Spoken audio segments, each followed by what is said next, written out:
السلام علیکم، میں ہوں داؤد احمد، آپ دیکھ رہے ہیں فنکدہ ٹی وی۔ اور آج ہم آزاد ہیں اور انشاءاللہ رہتی دنیا تک ہم آزاد رہیں گے۔ اور آج ہم 77واں یوم آزادی منا رہے ہیں اور آج دن ہے ہفتے کا اور 14 اگست 2024۔ تو لوگوں نے اپنے گیس اور بجلی کے بل بھی شاید دے دیے ہوں گے، کچھ نے نہیں دیے ہوں گے، اور بیچارے بہت سے لوگ اپنے جانور پرندے بیچ بھی رہے ہیں اور یہ سوچ رہے ہیں کہ ہم کیا کریں، گیس کے بجلی کے بل ادا کریں یا اور زندگی کے معاملات ہم کس طرح سے گزاریں گے۔ اور اسی کشمکش میں 14 اگست بھی آ گیا، لیکن سب سے زیادہ اہمیت ہماری جو ہے وہ 14 اگست کی ہے۔ چاہے ہمیں اس کے لیے کتنی ہی قربانی دینی پڑے، چاہے ہم اس کے لیے کتنی پریشانی اٹھانی پڑے، وجہ یہ ہے کہ یہ ملک بڑی قربانیوں کے بعد ہمیں ملا ہے۔ ہمارے آبا و اجداد نے جان کی، مال کی اور تن دھن کی قربانی دینے کے بعد یہ ملک حاصل کیا ہے۔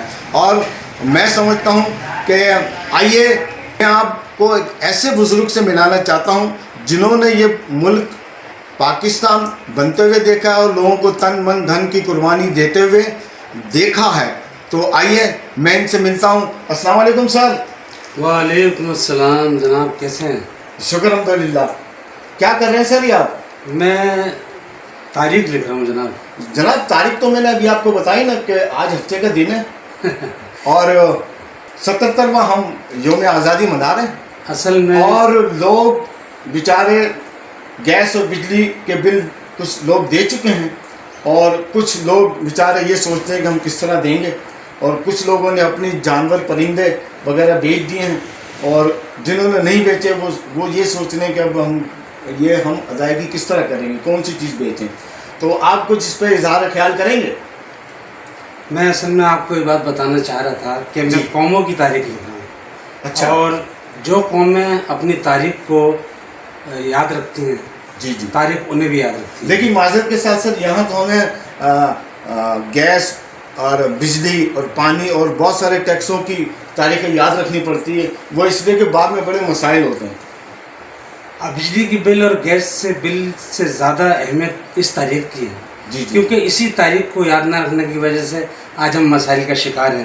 جی جی، مثال کے طور پر کہ ہم نے پاکستان، ایک لفظ ہے، جملہ بولا جاتا ہے کہ جی ہم نے بڑی قربانیوں کے بعد حاصل کیا تھا، جی۔ لیکن ہماری نئی نسل جو ہے وہ ناواقف ہے کہ یہ صرف بے مثال قربانیاں جو ہیں وہ صرف ایک رسمی جملہ نہیں ہے، اچھا، بلکہ یہ جو ہے واقعی وہ قربانیاں اگر ہماری نئی نسل کو پتہ چل جائیں اور وہ ان کو سوچنے بیٹھ جائیں تو ان کو راتوں کی نیند اڑ جائے گی۔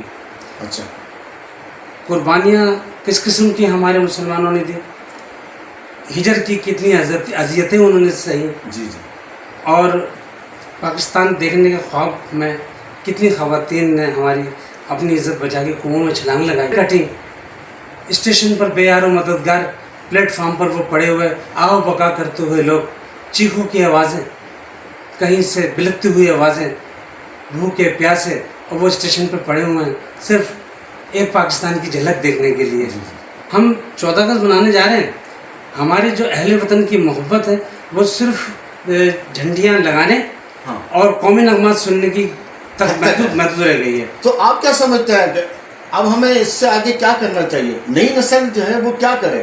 اب آپ جیسے بزرگوں نے تو قربانی دی تن من دھن کی اور ملک کے پاکستان کو بنایا اور اسے حاصل کیا اور نئی جو آنے والی نسلیں ان کے حوالے کیا، ٹھیک ہے۔ اب میرا سوال یہ ہے کہ اب نئی نسل اس کو آگے بڑھانے میں، یا اس کو قائم و دائم اللہ کرے ایسا ہی ہو اور انشاءاللہ ایسا رہے گا، تو اس کو کس طرح دیکھنا چاہیے آپ کو اور کس طرح یہ ہونا چاہیے؟ پاکستان حاصل کرنے کے لیے جو ہم نے رفتہ سفر باندھا تھا، جی، وہ اس لیے باندھا تھا کہ وہاں عدل فاروقی کی جھلک ہوگی، جی جی، وہاں پہ انصاف ہوگا، مساوات ہوگی، پیار محبت ہوگی۔ لیکن افسوس کہ ہم قائد اعظم کا یہ خواب شرمندہ تعبیر نہ کر سکے۔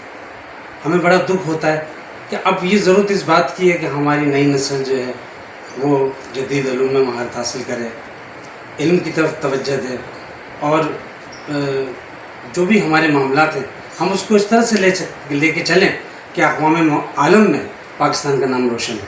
نہیں، آپ صحیح کہہ رہے ہیں کہ ہماری نئی نسل جو ہے وہ ماشاء اللہ فیس بک، یوٹیوب چینل کس طرح سبسکرائب ہوتے ہیں اور کس طرح آگے بڑھانا ہے، اور پڑوسی ملک میں جو کلچر ہے اس کو دیکھتی ہے اور اس پر عمل کرتی ہے، اور ہم اپنے کلچر کو، اپنے مذہب کو، اپنے رواداری کو، ہم اپنی محبت، اپنے اخلاق کو یہ بھولتے جا رہے ہیں. ہم ان کے کلچر کو یہاں اپناتے جا رہے ہیں، اور میرا خیال ہے کہ ہم یہ سودا جو ہے نقصان کا ہے.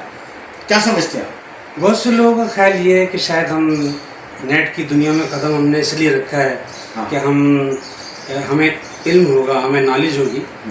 اصل علم جو ہے وہ نیٹ پر نہیں ہے، اصل علم کتابوں کے اندر ہے. علم ہماری زندگی کی وہ اساس ہے جو ایک بندے کو خدا سے جا کر ملا دیتی ہے. اور اگر انسان اگر جاہل ہو نا تو وہ خدا کو بھی نہیں پہچان سکتا صحیح معنی میں. لیکن ہم نے صرف کتاب کو چھوڑ کے، سب سے بڑی کتاب جو ہے ہماری قرآن مجید ہے، ہم نے اسے طاق میں سجا دیا ہے. ماں باپ کی نافرمانی، بزرگوں کا احترام ہم نے جو تھا وہ کرنا چھوڑ دیا ہے.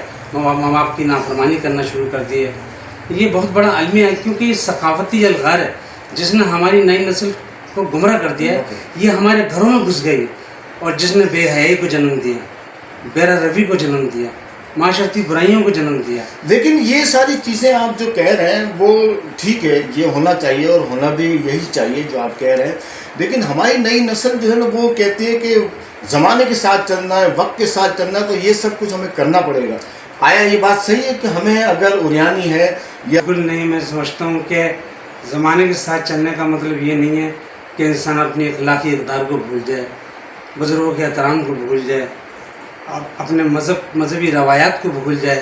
ٹھیک ہے، جدید علوم حاصل کریں، کمپیوٹر کی تعلیم حاصل کریں، نیٹ کی تعلیم حاصل کریں، جس سے آپ کو اگر کچھ معلومات حاصل ہوتی ہیں تو اس میں کوئی برائی نہیں ہے.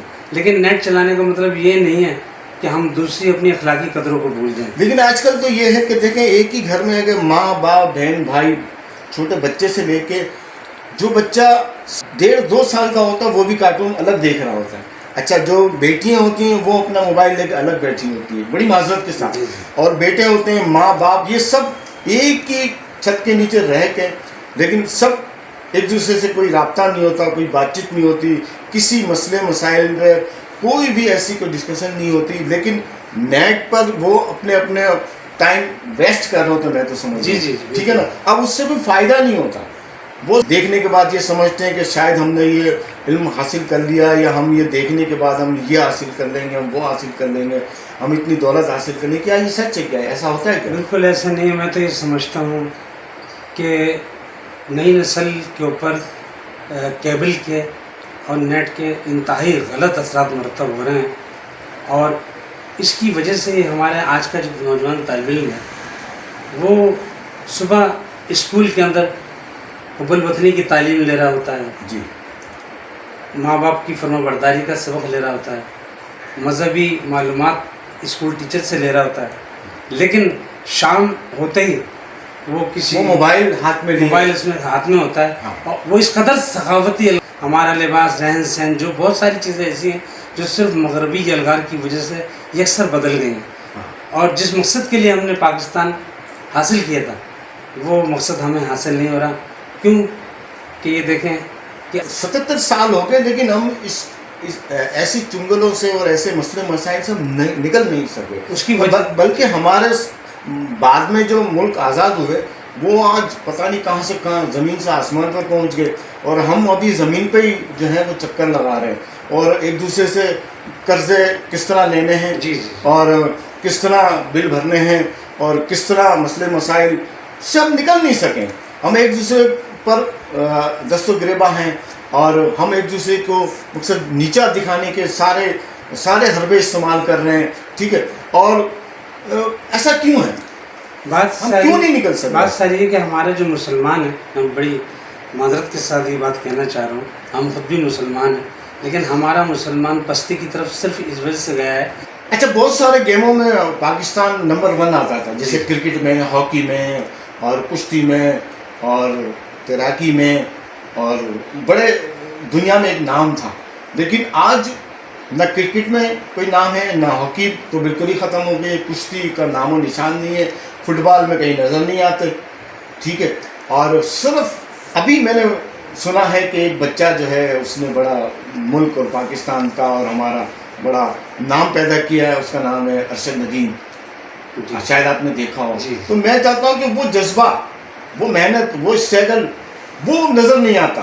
اور ایسے لوگوں کی نہ حکومت رہنمائی کرتی ہے، نہ اثر رسوخ والے لوگ اس کی رہنمائی کرتے ہیں، یا جس کو اللہ تعالیٰ نے بہت کچھ دیا ہے نہ وہ ان کی کچھ سپورٹ کرتے ہیں.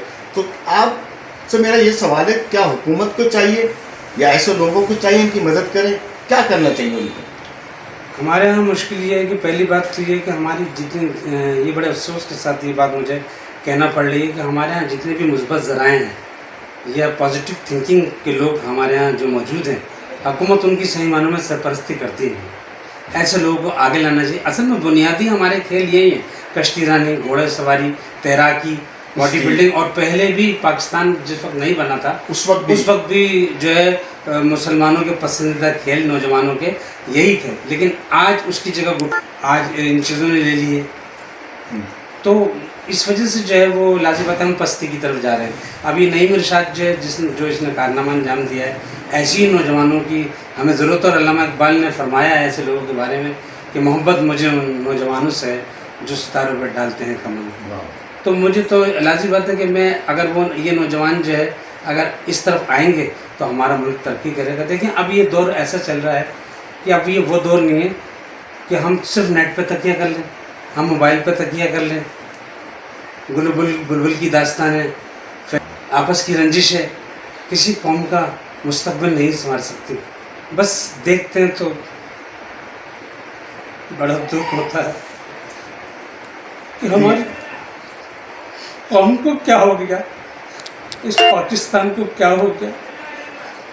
کیا ہم نے اسی لیے بھی پاکستان بنایا تھا؟ کیا ہم نے اسی لیے قربانیاں دی تھی؟ آپ رنجیدہ نہ ہوں، ایسا نہیں ہے. اور نا امیدی کفر ہے. اللہ تعالیٰ ہمیں اس دلدل سے اور اس مسئلے مسائل سے ضرور نکالے گا. اور آخر میں آپ سے یہ سوال کروں گا کہ آپ اب ہماری جو نئی نسل ہے اس کو آپ کیا پیغام دیں گے؟ میرا پیغام یہ ہے کہ ہمیں تعمیری سوچ رکھنی چاہیے اور ہر شخص کو اپنا محاسبہ کرنا چاہیے کہ وہ کیا غلط کر رہا ہے، کیا صحیح کر رہا ہے. ہم انتھک محنت کے بعد ہی، جد و جہد کے بعد ہی اپنے مقدر کی تاریکیوں کو روشن کر سکتے ہیں. اگر ہم نے محنت نہیں کری، اپنے بزرگوں کا کہنا نہیں مانا، اور ہمیں اللہ کی رسی کو مضبوطی سے پکڑ کر چلنا پڑے گا.